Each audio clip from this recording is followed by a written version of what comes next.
Greetings and bienvenue, MITZU. Thank you for returning to this broadcast, and welcome to new viewers joining us for the first time. If you like a video, then feel free to subscribe. Some viewers may find the following video disturbing. Viewer discretion is advised.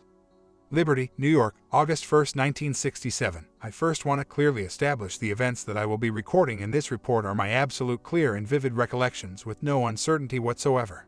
I am as sure of the details of the experience as if they occurred yesterday. I want this to be understood and declared before I begin. Whether you accept them as the valid truth will be at your own discretion. An advocate and I have been working on this report for more than a year. Due to time constraints from conflicting work schedules, at best we can collaborate 3 hours a week. In the course of a year, this equates to 3 standard work weeks. As detailed and thorough as I would like to be, this report would never get filed in our lifetime. The abduction section is detailed and complete.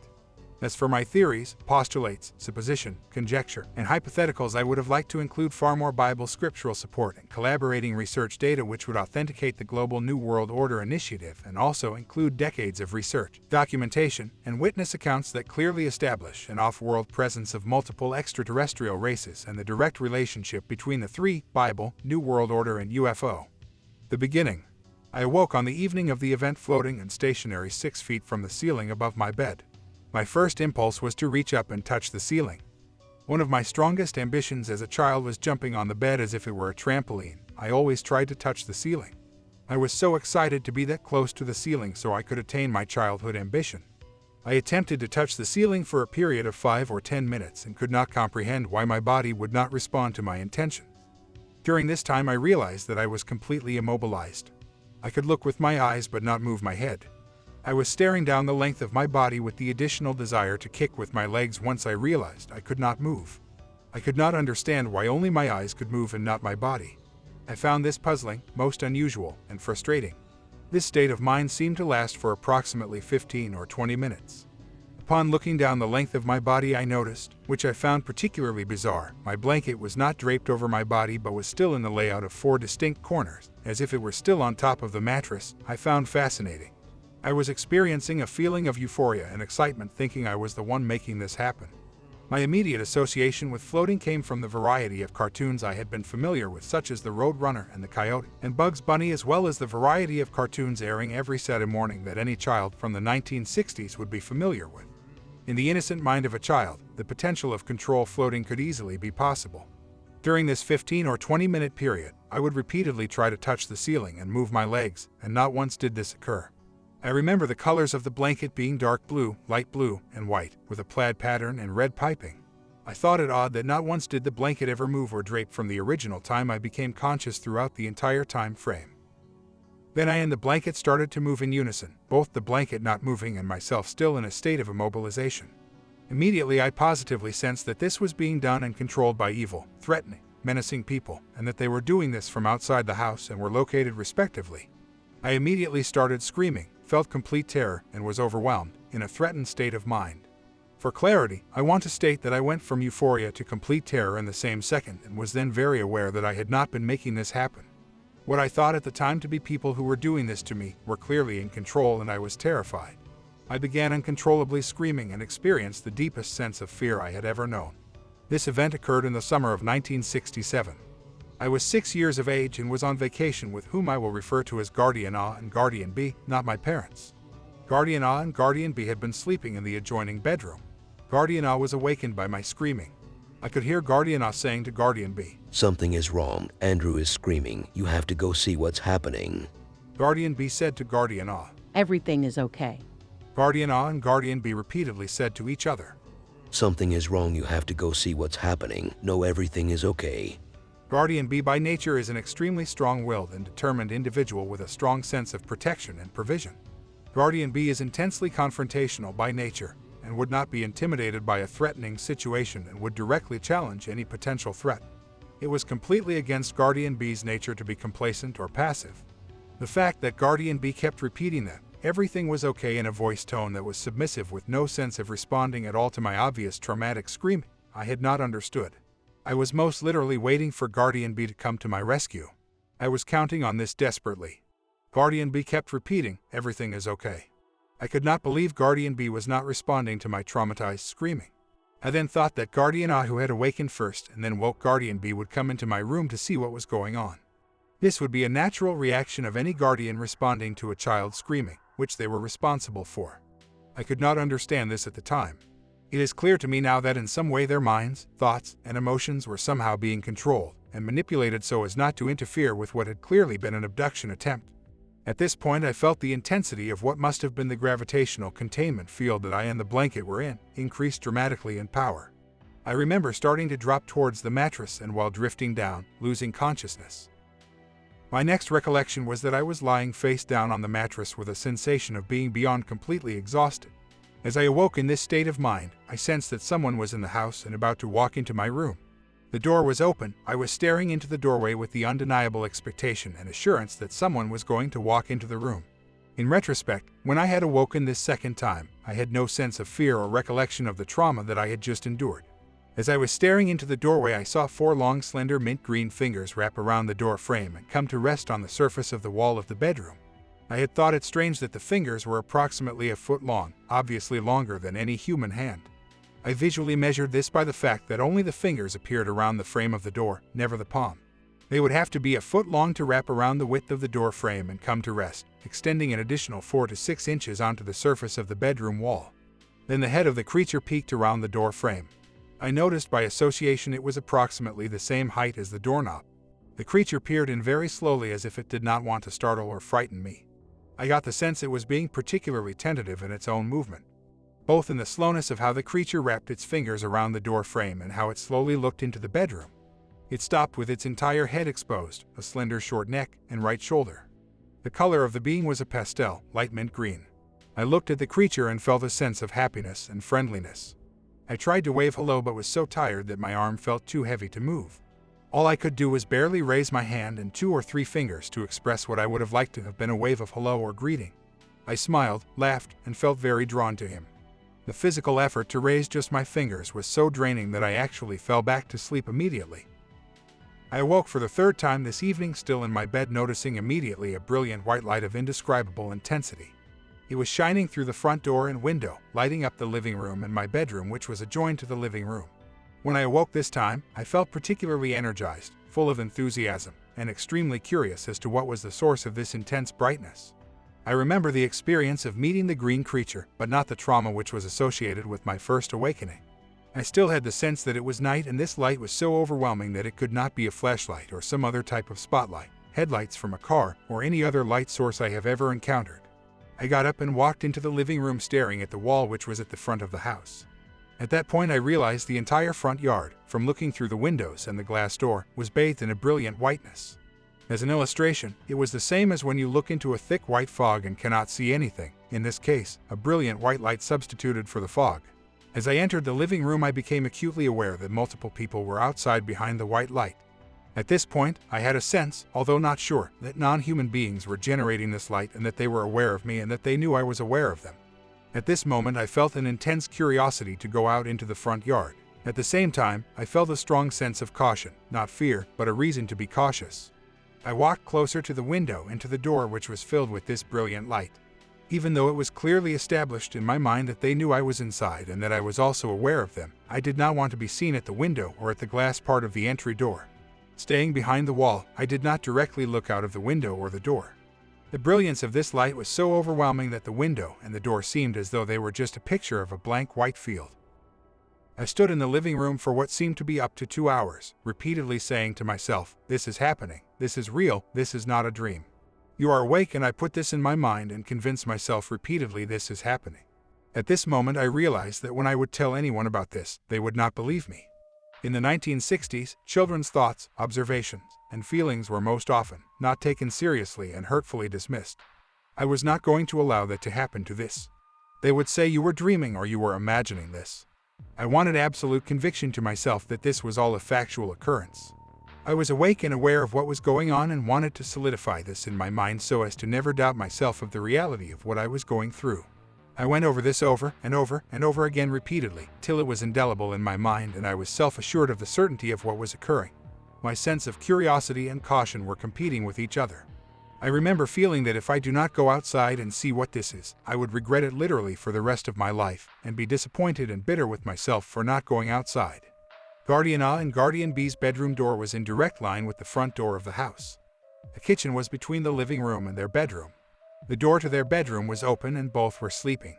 I had looked into their room and for some unknown reason I felt no desire to wake them. I felt the need to and wanted to do this on my own. I don't know how to describe the immediate sense of the understanding that whatever was going to occur was between myself and them. Not knowing what to expect walking into the front yard, I went into the kitchen and moved the table and chairs out of the way. I had to clear a path to run from the front door or from the yard straight through the front door, living room, and kitchen, and jump directly into the bed of Guardian A and Guardian B. I must have spent at least half an hour staring at this pathway and walking it back and forth from the bedroom door to the front door. I did so to assure and reassure myself that if anything went wrong in the yard, nothing would block my escape route directly into their bed. At this point, I felt confident that if anything occurred in the front yard I would run straight through the house and jump into their bed. As I walked towards the front door I recall the slats on the door were open and the brilliance of the white light was shining through in beams. Still feeling a strong sense of caution combined with intense curiosity I approached the door, turned the handle, and opened it. When I opened the door the light was so bright you could not see anything in the front yard. Once I opened the door the light receded to the point where I could see a perimeter of approximately 60 feet which included grass, trees, a walking path, and so on. I looked up at the source of the encompassing white light and could see nothing but the brightness and no part of the sky whatsoever. It was so bright it hurt my eyes to look at it directly, much like staring at the sun. Through the brilliance of the light, I did not at any time see the actual craft. I recall cautiously taking one step at a time, continuously looking back at the front door and looking straight through the door into the bedroom to make sure that the path had still been clear. When I was approximately 20 feet past the door, a cylinder beam of light was projected through the ceiling of white light, 30 feet ahead of me. The cylindrical beam was about 4 feet in diameter. When the beam reached the ground, I immediately felt drawn to it with a desire to enter into this beam, and I did so. As I walked into this beam, I felt my back and shoulders arch backward. Immediately, I started floating upwards and lost consciousness approximately 3 to 4 feet off the ground. At 20 feet I regained consciousness and was next to one of the pine trees in the front yard, reached out to grab a branch, and as I did so I felt the intensity of the beam increase which caused me to lose consciousness again. My next recollection was standing in front of a circular window in complete darkness. For an unknown reason, I felt as though I was standing in a spacious auditorium. The diameter of the window started 2 feet off the floor and went to approximately 10 feet. The earth took up the entire window with the exception of a 6-inch border of black space. We seemed to be in a geosynchronous orbit. I came to this conclusion because there was no sense of motion that would have been recognizable by a change of view. This could compare to the view from inside of a moving vehicle looking out at a stationary object. I recall the stunning beauty of the earth from orbit. This completely captivated me. The earth acts as a source of light, lit the room I was in with a soft glow of light that penetrated no more than 6 feet. I was initially standing 3 feet from the window and walked right up to the window so I could be as close to the earth as possible. I associated this immediately with the Star Trek series. As a child, this was my favorite show. Many times on Star Trek you would see the Enterprise go into orbit around planets. Captain Kirk would say, on screen, and you would see the planet from the perspective of an orbiting spacecraft. This seemed to be a natural association. I felt very excited because as a child I always fantasized about traveling through space like the crew of the Enterprise, and now I was doing it. The Earth was just incredibly beautiful and I was staring at it in admiration. I would say 10 minutes went by and my focus was fixed on the planet. The next thing that occurred was hearing a voice not audible through my ears but inside my mind. This voice was very complimentary towards me, as though communicating with someone else, commenting that I have a very brave boy here. I heard this re-emphasized several times. I got the sensation that the source of the voice in my head was behind me, to the left about 10 feet and about 3 feet high. I turned and looked but could see nothing due to the total darkness of the room. As previously established, the only light source was the sunlight reflecting off the earth, penetrating maybe 6 feet into the room which formed a semicircular perimeter past this absolute darkness. A green being walked into the field of light from my left. I sensed that this was the same one that looked into my bedroom. I could see him. I sensed that they were the same being. I can't tell you how, but I was positive this was the same being that peered at me in the bedroom. Again, this being said, hearing in my mind, "We have a very brave young boy here." I sensed that the creature was not speaking to me, but speaking to somebody else. Next, I heard a response from a deeper, gruffer voice that immediately seemed threatening and very skeptical in a condescending way, saying, "We'll see in about 3 seconds." This time, the source of the voice was to my right and seemed to be coming from approximately 8 feet high. The feeling my mind established was that the voice was in my mind and not being audibly heard. However, I felt certain that this being was tall, without being able to see this creature. Shortly after I heard this response, a tall gray creature, about 8 feet high, walked into the window frame and was illuminated. I could see him. I sensed the being doubted what the green creature was saying about me, being brave and looking down at me with an intimidating and condescending expression, and I could sense his lack of belief in what the green was saying. Then right on cue, 3 seconds later, this craft flew so far from the Earth, so fast, there is no way for me to describe this speed. The Earth was literally out of sight in less than 2 seconds. My first response was to instinctively reach out towards it and try to grab it to hold on to everything that I knew. I did not do this as I was trying to be brave and courageous to support the green's viewpoint of me, and I felt now I was representing the human race and I wanted to be brave and courageous. I felt instantaneous emotional devastation. Everything that I knew was now gone. Family, friends, pets, places, experiences, all of my stuff, and more, everything was gone. The next feeling that came into my heart and mind was that the Earth was incredibly insignificant, and nothing that happens on this planet truly matters when compared to the vastness of the universe and the distance we had already traveled. In some respects, I still feel this way today. The obvious, incredible acceleration did not affect me at all, as I did not feel a sense of speed, motion, or anything. I was not concerned with that at the time, nor was I thinking about it at the moment. However, reflecting on this, how could this be when you experience inertia in a car during acceleration and braking at miles per hour as compared to millions of miles per second? I feel that in order for this to be possible, there must be a gravitational containment field projected inside the craft. At that moment, the tall gray turned and looked down at me, and again in my head, I heard him conveying to myself in the green, "He is brave," and looked down at me, and I detected a look of actual happiness and approval on his face. Describing the gray, it was identical to the gray depicted in the movie Fire in the Sky. Within seconds, this craft had reached Jupiter. I would say the total elapsed time was 15 seconds, from Earth's orbit to the planet Jupiter. The ship slowed and curved around Jupiter, and I heard what I would describe as a low-humming electronic power drain with my ears from the energy source of the craft. Jupiter took up the entire window. We seemed to be fighting against the pull of Jupiter's gravity, which caused a strain on the power source of the craft. This lasted 3 to 5 seconds, and we were at speed again.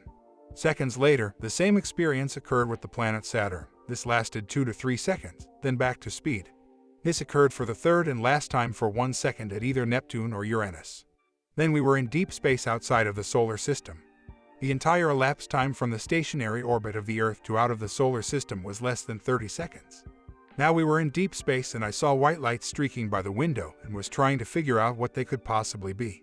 It then occurred to me, and I said to myself out loud, "Oh my God, those are stars," which would indicate just incredible speed. Amazingly, I still had absolutely no sensation of motion or speed whatsoever, which leads me again to arrive at the conclusion that there must be some kind of stasis gravitational field being projected inside the craft. This experience I could now describe as identical to the Star Wars movie when Han Solo accelerated to jump to light speed. This craft was traveling far faster than light speed, which is indicated by the fact that we left Earth's orbit and were out of the solar system in 30 seconds. To my knowledge, it takes 7 minutes for sunlight to reach the Earth, and we traveled from Earth to out of the solar system, which is a far greater distance, in 30 seconds or less. Next, I remember being led to what I would describe as a waiting room.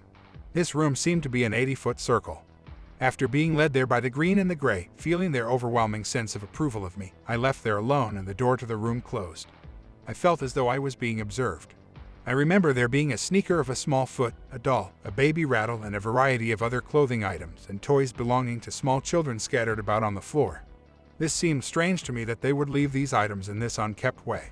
I was conscious of this as my mother was always after us to keep our rooms clean and neat, and to put things back in their proper place when we were done using them. I felt as though I was in this room for about 2 hours.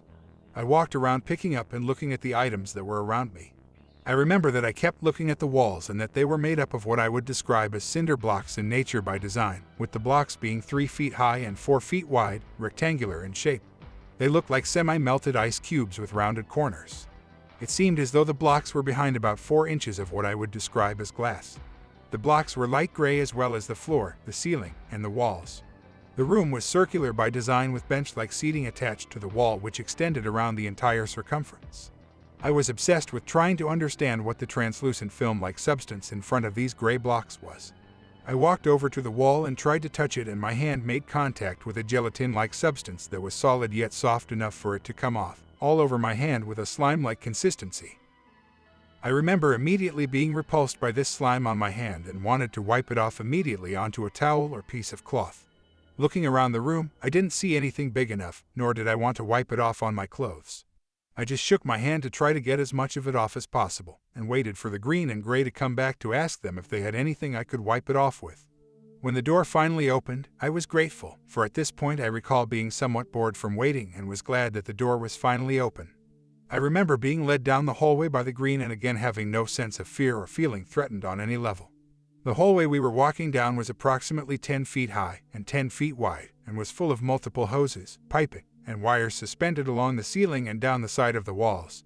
Again, there were all sorts of loose items, human in origin, articles of clothing, and toys scattered about all over the floor, as in the waiting area, only considerably more. Again, I found this to be strange that they would leave these items discarded all over the floor. There were so many items in the hallway that you had to pay attention and look down at the floor so as to not trip on them or step on them. I kept thinking to myself, why don't they clean up? I was viewing them as adults, as I was a child, and couldn't understand why they would allow all of this clutter. I still don't understand this. The hallway was very dimly lit and was approximately 100 feet in length. This also had a light gray ceiling, walls, and floor, which led to what I would describe as an examination area, which I could see in the distance. This was very brightly lit.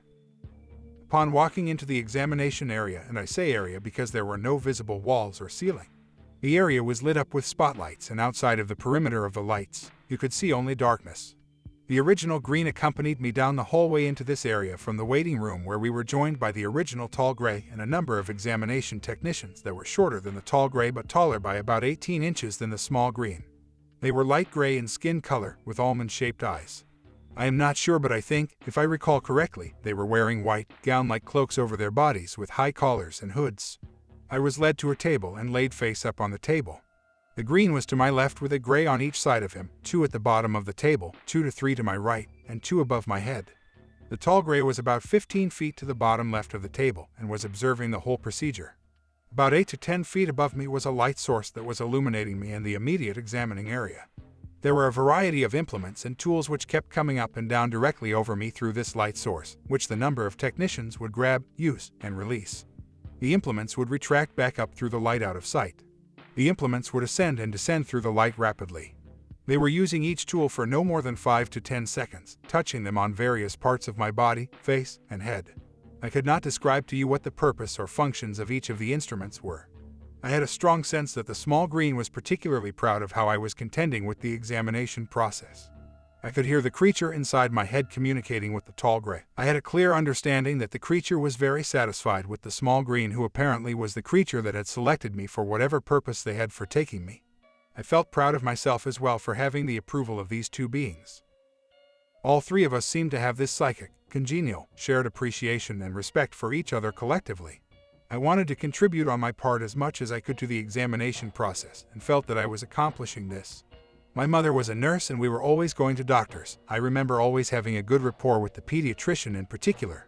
To me, this was just another examination, similar to trying to please my mom and the doctor when we went for regular visits as children. I associated no trauma through the examination procedure and was actually enjoying that.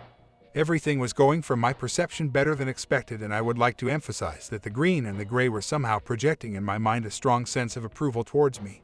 One procedure that stood out was when they put a metallic ring around my right eye and started to drip a milky white semi-translucent gelatin-like substance over my eye. I wanted to keep my eye open to see what was going on, but it became difficult as the substance started to build up. No sense of pain, but the irritation that I could not see through the substance, and eventually closed my eye and kept it shut as it continued to fill. During this procedure, a probe was inserted into my rectum which felt cold. I immediately related this to a thermometer which my mother would use to take our temperature many times when we were sick. So I did not think this was unusual at all. I was experiencing no sense of tension or stress or fear during the examination and was constantly being reassured and approved by the small green and tall gray, from whom I was sensing a feeling of strong approval relating to how I was participating and contributing to the examination process. As I mentioned before, instruments were consistently descending and ascending, making a buzzing motorized noise while doing so. All instruments were connected to metallic cords above the examination table through the white light that was illuminating the examination area. All was well leading up to the point where they inserted a tube into my nose, which created an intense feeling of pressure in my nostril leading into my sinus and head. The fluid in my eye was becoming particularly irritating but not painful at all. This tube inserted into my nostril was causing intense pressure, not pain, but I was contending with it and again being reassured by the small green, who I was now starting to intensely focus on. At this point, I felt as though I was becoming dependent on the support I was receiving mentally from the small green and was starting to become uneasy, but still determined to see this examination through as best I could. There was then a snap in my nose that caused pain. As the snap occurred, I sensed the small green have a wave of panic. In my opinion, because he did not know how I was going to respond to this, the creature was extremely concerned about my potential response. I sensed fear in him. He turned and looked over his left shoulder immediately at the tall gray, and turned back again as if he did not want the gray to have seen him looking. I was getting a sense of stress coming from the small green and of rising concern from the tall gray. I felt as though I did not want to disappoint either one of them and focused my thoughts and intentions to continue to maintain my composure and determination to allow the examination to its conclusion, whatever that may have been. I did so. I sensed relief from the small green and approval of the tall gray directly relating to how I responded to this unplanned deviation of procedure that went awry. I expected them to withdraw the nasal probe and was anticipating they would do this. Instead, I felt the insertion continue deeper, the pressure increased, and heard crunching coming from my nasal and sinus area. Now it started to cause severe pain. I audibly told them to stop. They did not. I started yelling, "Stop, it hurts, I want you to stop now." They did not, and continued to insert it further. I learned in 1995 from a CAT scan that what had happened during the examination was that my septum had snapped completely in half. I will talk more about this later on in the report. Upon receiving a CAT scan in 95, the doctor said that the break had to occur when I was very young due to the nature of how the sinus tissue and septum had grown and developed. Back to the examination, I repeatedly said, "Stop, it hurts, I want you to stop now." I was yelling at this point. I was angry and I had enough. I made a reassessment that they were not my friends. Instead, they were using me to serve their purpose, and my well-being was not actually their concern. It was clear that I was in pain and suffering, and that the probing was causing this. If they were truly concerned with my welfare, they would have immediately ceased this activity. However, they continued, disregarding my obvious trauma. The trust which we initially shared was progressively being betrayed and replaced by mutual animosity. The small green I was now sensing was angry at me for responding this way. The tall gray was angry and disappointed in the small green for selecting me. In turn, the small green was extremely angry with me because the tall gray was angry with the green. The tall gray being's disappointment turned to disgust with the green and myself, prompting the gray to leave the examination area with a sense that all of the efforts, up to this point, were a complete waste of time. All of this, I was hearing or understanding in my mind. That's how all the feelings between the beings were being revealed to me. There was never any audible talking, nor was there any other sound aside from a slight buzzing noise from the instruments as they descended and ascended from the light above the table. At this point, I felt intense anger and hatred coming from the small green directed at me, saying only mentally, in my mind, You are not brave. You are not brave at all. With the fluid in my eye, the probe up my nose, the pressure, the pain, and the unnatural crunching sound as the probe penetrated deeper into my head, the intense feelings of hatred directed at me from the small green and the sense of overwhelming disappointment in me from the tall gray, I just wanted everything to stop. Now, I just started screaming, similar to the screaming and feeling of fear for my life that I had experienced and felt when I had awoken over my bed floating and had started to be drawn towards the door of my bedroom. The small gray at the examination table above my head and to the left and right of me was pulling a film-like substance, translucent and rubbery in nature, over my face halfway down my chest. I thought they were trying to smother, suffocate, and kill me. I was then screaming for my life and thought I was going to die. I remember the film coming over my face and being pressed down firmly and was feeling as though I could not breathe and was about to die. I lost consciousness and it was my last recollection of this abduction experience. Obviously, they had returned me to the vacation home at some time during that evening. In retrospect, the following morning, I had no recollection of this traumatic event, and apparently nor did either of my guardians. I did not discuss this with either of my guardians, anything relating to this experience. They didn't mention anything to me, so it was clear that they had no recollection of the event as well. Neither of them to this day, as we discuss this frequently, recall anything whatsoever. I had not recalled this experience for approximately 2 to 3 years after these events occurred. Then vivid memories started to occur of the specific events that I described. I also remembered being in the living room before going out into the front yard for the intense 2-hour period when I was repeatedly drilling into my mind that this was real, this is happening.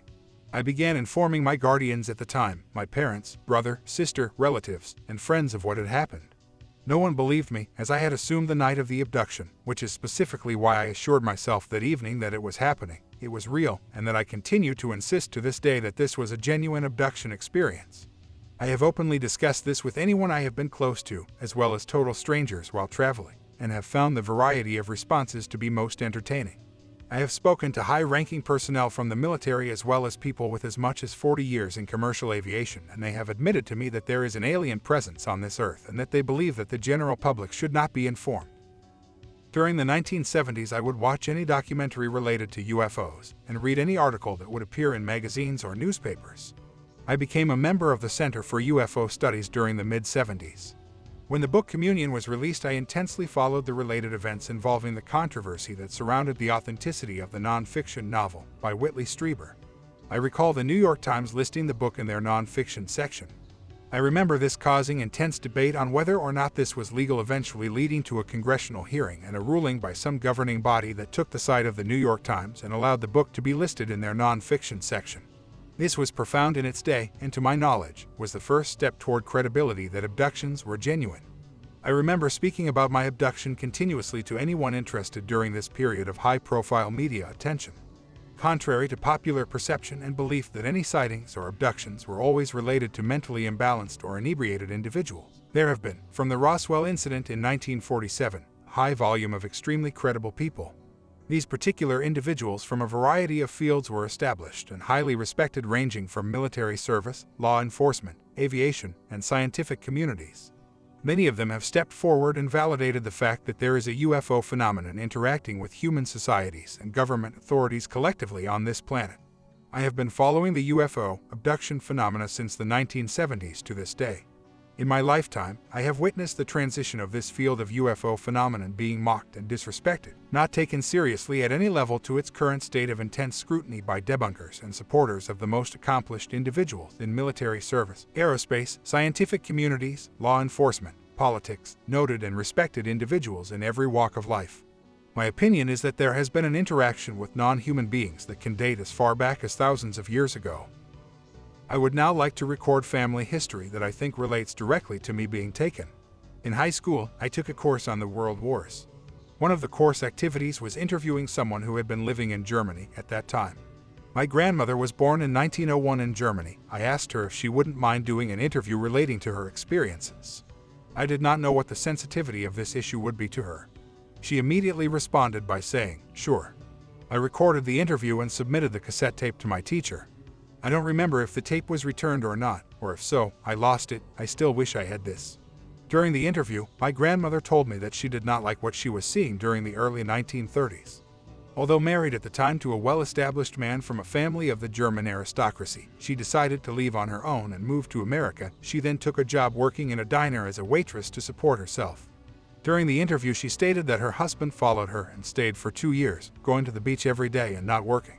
She told him she wanted a divorce, and he stayed several months more, thinking this was just a phase. Her intentions were then made clear, so he then returned to Germany. His in-laws then came and pleaded with her to have a baby with their son. They would take the baby back and raise it in Germany. And she no longer needed to be involved in their lives. Aristocrats were not known to marry into a low socioeconomic class that was not of their own status. I wondered why they were so intense about her being the mother of their grandchild when they easily could have forgotten her and selected another wife. Being that most of the nation was in economic distress post-World War I, his economic status alone would have drawn thousands of women to him. I am sure he knew this, yet why was he focused on my grandmother? Traveling back and forth over the Atlantic during this time period was a risky expedition and quite costly, not without peril. During the first Olympics, after World War I, my grandmother was training with the Olympic women's diving team. This is when she caught his eye. In that environment and with the current social structure, there had to have been many other prominent, attractive females. Why her? In response to the request of her in-laws to have a baby with their son and then abandon it, she said she had never heard such a ridiculous thing, further stating that she wanted nothing to do with them or their son and continued with her divorce proceeding. It was granted.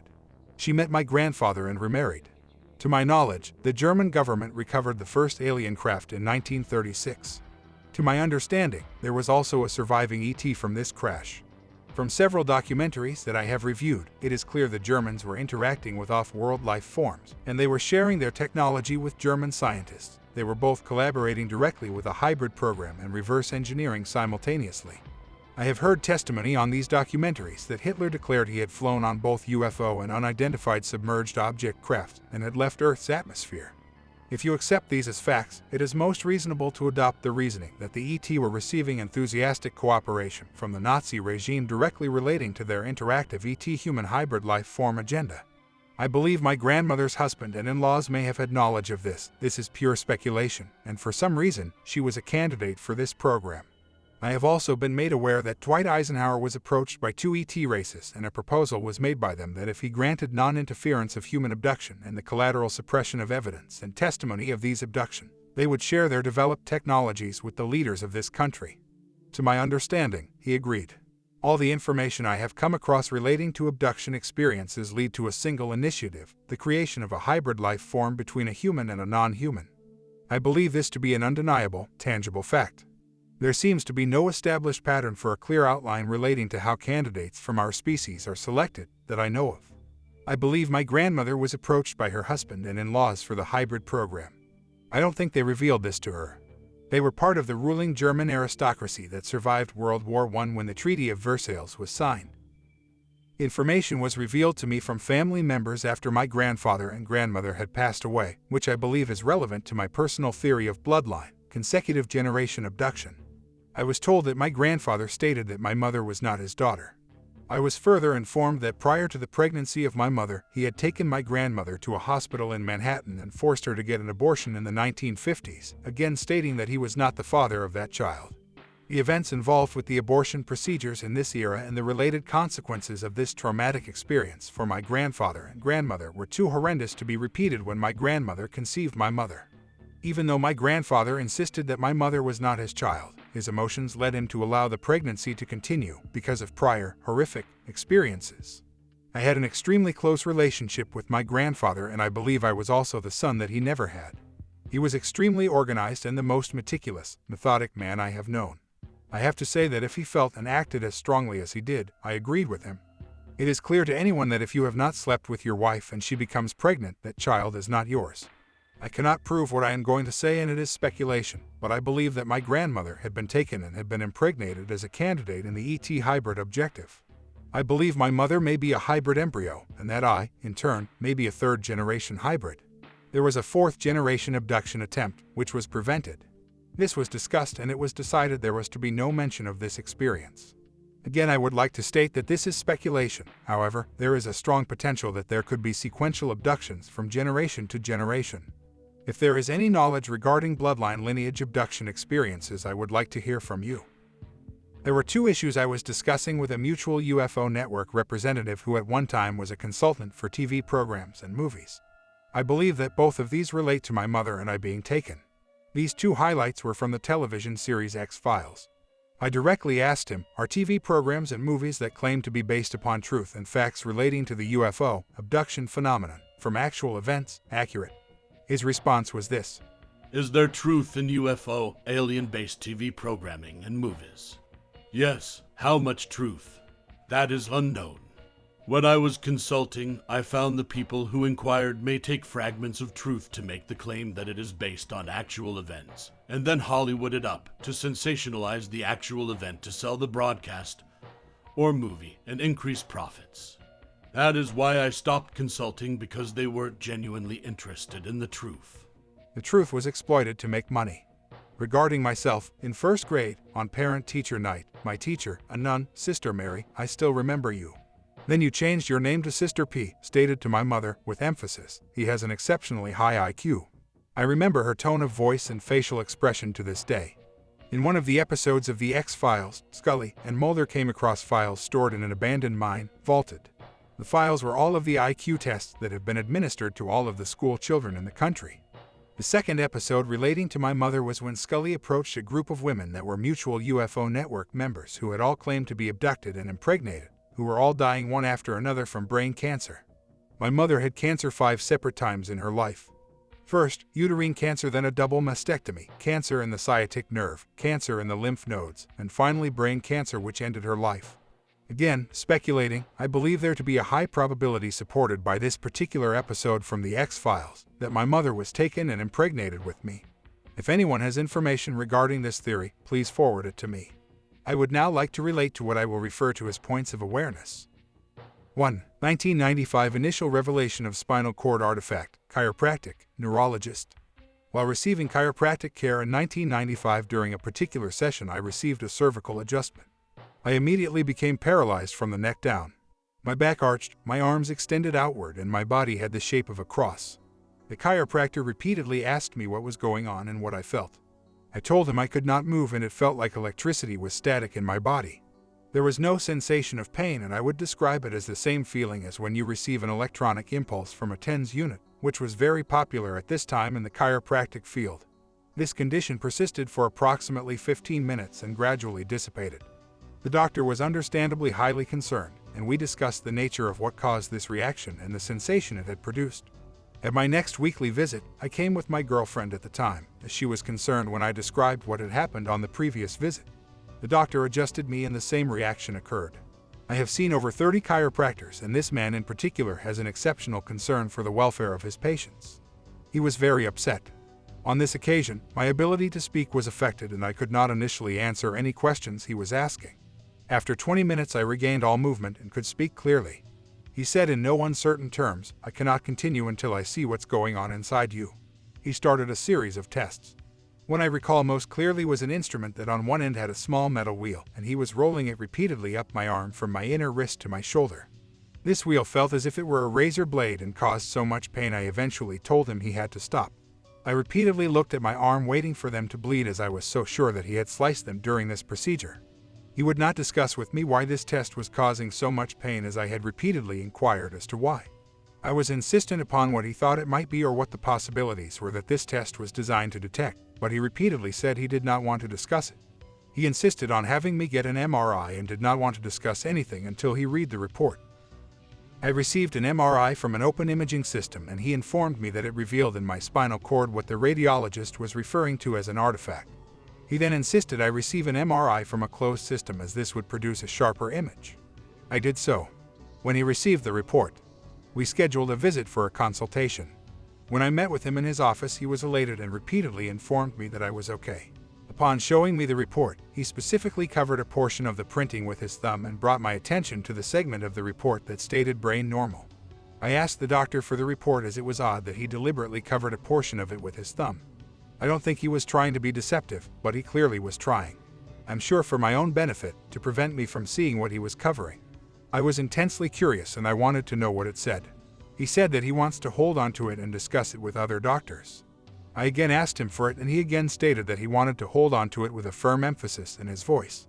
I then asked a third time if he could make me a copy so I could show it to a family member in the radiology field. This way they can circulate it among their co-workers. I thought this was a very reasonable request and anticipated his cooperation. Then, completely out of character, he said, "No, I want to hold on to the report and discuss it with some doctors I know." He was acting completely out of character at this point, and I was getting irate with him. This whole exchange between him and me was completely bizarre. From my point of view, I paid for the test and it belongs to me. However, I agreed. At my next visit 2 weeks later, I asked him if he had gotten any feedback from the doctors he planned to confer with. He said no. I then asked if I had the report to show to my family member. He said, "I gave it to you." I said, "You did not." He again insisted he gave them to me on my last visit. I said, "Doctor," now I was getting angry and I was showing it. "You're going to tell me that you don't remember when I repeatedly asked for it and you persistently told me you wanted to hold on to it." At this point, I was being very, very firm. He leaned back and tilted his head and a very distant trance-like look came over his face. He was deeply pondering what I had just said to him as if he were trying to recollect it because I was being intensely direct with him.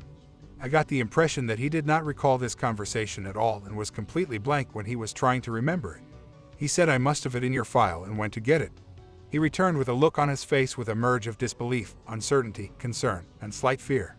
He then said to me in a very uncertain nature, "I must have given them to you because they are not in your file." "Someone took it out of his file. He most definitely did not give it to me and it was not in the file. There is only one conclusion that can be reached. Someone removed it." He said this in a way as though he did not believe that he gave it to me but it was not in his file, and he must have concluded that he did. During this entire conversation, he seemed to be drawing himself into a deeper state of uncertainty, combined with a sincere desire to recall something that he should know but didn't, and found this extremely puzzling in his own mind. He seemed distressed.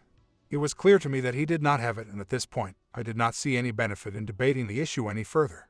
I then asked him what he thought had been causing the pain during the radial arm test and the paralysis from the adjustment. He told me he thought that I had brain or spinal cancer from my symptoms.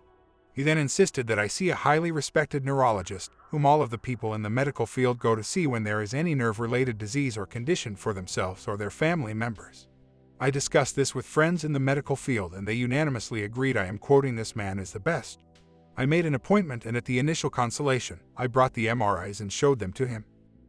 The chiropractor had already discussed with him the reason for the visit was to determine what the artifact in my cervical spine was. Both radiologists stated in their reports they were unable to determine what this artifact was. The neurologist looked at it and said that he had been anticipating my visit and was very interested in seeing the images as well. He said that he had never seen anything like this before. I believe this man has been practicing for 30 years. He said he had no idea of what it could be and informed me he was attending a national neurologic convention the following week. He asked if he could make copies to bring to the convention and wanted to circulate them amongst his colleagues to see if he could get any information regarding what this artifact actually was. I told him to take the original film, and he did so. We scheduled a visit pending his return. During the consultation, there were many inquiries and tests he performed. During the Q&A session and the physical tests, I found his personality to be very distasteful, arrogant, and disrespectful. At the conclusion of all the tests, his initial diagnosis was that they did not appear to be any nerve dysfunction. He attached me to a nerve monitoring device that measured the speed of neuroimpulse, and he said it was fine. We made the appointment for the follow-up visit. I thanked him, and I was very curious about what the results would be from his conferring with the other neurologists at the convention. During this waiting period, I reflected on his personality and his manner, and my distaste for him kept growing. I informed the chiropractor that I did not want to see him again, but the chiropractor insisted. I did not go to the scheduled visit, informed the chiropractor, and he redoubled his insistence. I made a second appointment, but I did not show. Although I was intensely curious as to what may have been discovered at the conference, I thought the neurologist could more accurately relate to the chiropractor any analysis of what the artifact could be directly to him. The chiropractor seemed to be determined to have me see this man again. The only reason I went back to see him was to appease the chiropractor and his heartfelt concern for my welfare. I scheduled a third appointment. The policy for the neurologist was a 72-hour notice cancellation and a $400 per visit fee. At this point, technically, I owed him $800 plus the $400 for the third appointment. I had no money to pay him for any of his fees. I told the chiropractor this, and he said you can make payments. I already discussed it with the neurologist, as the chiropractor was acting as my liaison. I took the last appointment for the day, which was 5 o'clock, and showed up on time.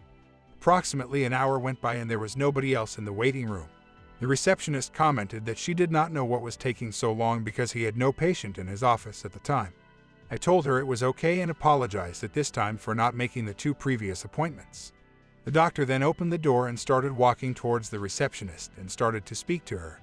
He then saw me indirectly in his peripheral line of sight and instantaneously turned red in his face.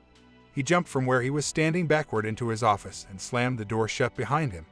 To illustrate his reaction, it was like catching a small child doing something they know they should not be doing, and they instinctively jump back when seen, to make it appear that they were not doing whatever it was they knew they shouldn't be.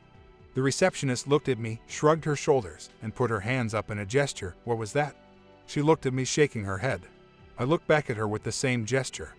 We did not exchange any words, and I continued to wait. Approximately half an hour went by, and I was wondering what was taking so long and why he reacted the way he did. He came to the door finally. I think he was trying to regain his composure during this time to face me. When he opened the door, he was still flushed red in the face and trembling. I walked into his office and first apologized for missing the 2 previous appointments and attempted to establish a payment plan for them as well as the current visit. He responded saying, No, that's okay, don't worry. There'll be no charge for anything. That's fine, it's all right. I was very surprised at this. I didn't know what to say. I told him that I'll pay for it, just give me time. No, there'll be no charge for anything. I then asked him what he found out. I showed it to everyone, and nobody knew what it was. I was walking to the chair in front of his desk. While he was telling me this, he quickly walked over to a table, picked up the MRIs, and laid them across my chest. I thought we were going to sit down and discuss at length any number of possibilities or potential doctors he would refer me to, or at least speak about what some of the other doctors at the convention may have theorized. I never made it to the chair. In a semi-forceful way, he turned me around physically and escorted me to the door and said, Everything will be all right. Just go back and see the chiropractor. I started to ask him what he thought, but he cut me short and repeated twice, You'll be okay. Everything will be all right. Just go back and see the chiropractor. This impressed me as being a complete and total contradiction to the first visit when his curiosity was intense. It is natural for people in any field, particularly when they are a specialist in their field, whatever that may be, that when they come across something unknown they are driven to discover what it is. The entire medical field is always on the watch for anything new and unknown, so they can identify it, treat it if necessary, and then convey this to other doctors so that the entire medical practice can advance collectively. The fact that he was at first so interested and then completely uninterested is a profound contradiction, especially in light of the fact that he is clearly a leader in the field of neurology and respected as such. I related this experience recently to a member of a UFO support group meeting that I attend. He said that someone got to him. There are people out there that monitor conventions because they know that these implants, artifacts are going to be revealed, and in some way, they intimidated the neurologist not to pursue identifying or discussing with me what the artifact in my spinal cord was. I now believe this to be a completely accurate assessment of why the neurologist responded the way he did. I explained what happened at the neurologist's office to the chiropractor, and he thought it was just as bizarre as I did. He did not discuss anything with you at all. I said no. Well, what was the point of the visit then? I don't know, ask him. The chiropractor frowned and shook his head in a very disappointing manner. He then offered to give him some time and he was going to find someone else that could help identify the artifact. I thanked him for his concern and said to him, I have no money, I am not taking any dyes or contrasts into my body, I absolutely will have no operation, so what is the point of any further inquiry? If I had something in me, I would not stop until I found out what it was. I explained to him, even if someone found out what it was, I don't have the money for an operation or treatment, and I cannot afford to go from doctor to doctor until somebody does. He said he understood my position from the financial aspect and agreed that you could see any number of doctors and might not know anything, and that he does understand the financial impact and the unfortunate reality that it does take money for treatment and people are limited by their financial ability. He then repeated that he would be obsessed if he had something inside of him to find out what it was. I said to him, I could understand and appreciate your philosophy on this matter, but I don't feel the same as you do. He then said, I respect your decision as well. At this point, we continued with normal chiropractic care and did not discuss this issue again. 2. 1996 sinus implant, otolaryngology or ENT, ear, nose, and throat. In the spring of 1996, I was scuba diving at Lake Mead while vacationing in Las Vegas. I dive exclusively in the Caribbean and wear a thin neoprene vest so my skin is not irritated by the tank straps and weight belt. I'm not familiar with diving in fresh water at all. The seasonal temperature of the water year-round is 80 degrees. No need for a wetsuit for me personally. The dive master at Lake Mead explained to me that there is an ice melt cold water runoff that feeds the Colorado River, and in the spring the water in Lake Mead is very cold, particularly in deeper waters. We dove into a 90-foot wreck that day. He suggested I wear a 3/8 neoprene farmer pants suit, and the top portion of the wetsuit had legs that extended down to the knee and were 3/8 thick as well. I never dove with this much neoprene and was unsure what the buoyancy coefficient would be. In salt water, I wear 18 pounds, which makes me slightly negative in buoyancy. I discussed this with the dive master and he suggested 22 pounds to compensate for the additional neoprene. At the start of the dive, I was positive and found it difficult to descend during the first atmosphere, which is 33 feet. He handed me some additional weight bags and I forcefully swam downward and proceeded with the dive. At the end of the dive, we planned a decompression stop at 15 feet. Beginning at 20 feet, the wetsuit began to refill with air and I floated directly to the surface.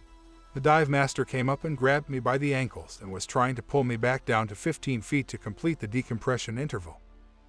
I struggled downward as well, concerned about the bends, a condition that occurs when nitrogen bubbles form in your bloodstream during a rapid change in pressure. When we got to the deck of the ship, my nose was bleeding, and the dive master was concerned. I still wanted to make the second dive, so he increased the surface interval and picked a different location for the second dive that was not as deep as the one he initially planned. He also suggested I double the decompression interval. I did as he suggested. At the conclusion of the dive, when we surfaced, my entire mask was full of blood and poured onto the deck. It took approximately an hour to stop the bleeding. My nose bled intermittently for the remainder of the vacation and on a daily basis for 6 weeks after I returned home. I do not like seeing doctors at all. My experience with physicians on an unrelated matter revealed to me that they make opinions and assessments, and there is a direct contradiction and completely different diagnosis conclusions from doctor to doctor. I went to 11 doctors for the same issue and was prescribed 7 completely different treatment suggestions. None of them knew I had seen other physicians, and none of their diagnosis was in harmony with any other conclusions drawn by them collectively. In one case, I saw 2 partners from the same office deliberately on different days with different receptionists in the same week and got 2 completely contradictory prescribed treatment directives. I had to see a doctor for my consistent nosebleeds and chose an ENT that a friend suggested. At the visit, the doctor said he wanted a CAT scan of the sinuses and mentioned he had never had a patient before with the symptom that I had. After reviewing the CAT scan on the return visit, he said, It appears that I have an infection in one of the sinuses. He seemed deeply disturbed, extremely concerned, and emotionally unstable. This was in sharp contrast to how he conducted himself. And that was the end of his report. He then posted images of his CAT scan. I hope that everyone has a happy Halloween. Halloween also marks the channel's 2nd anniversary of 2 years of daily uploads. I would like to thank you for watching or listening for the last 2 years. I have a couple of special videos planned in the coming months, so stay tuned for those. I hope that you enjoyed tonight's broadcast. If you enjoyed tonight's story, then please subscribe to the channel as more green texts will appear daily. A new broadcast will appear when the clock strikes midnight Central Time.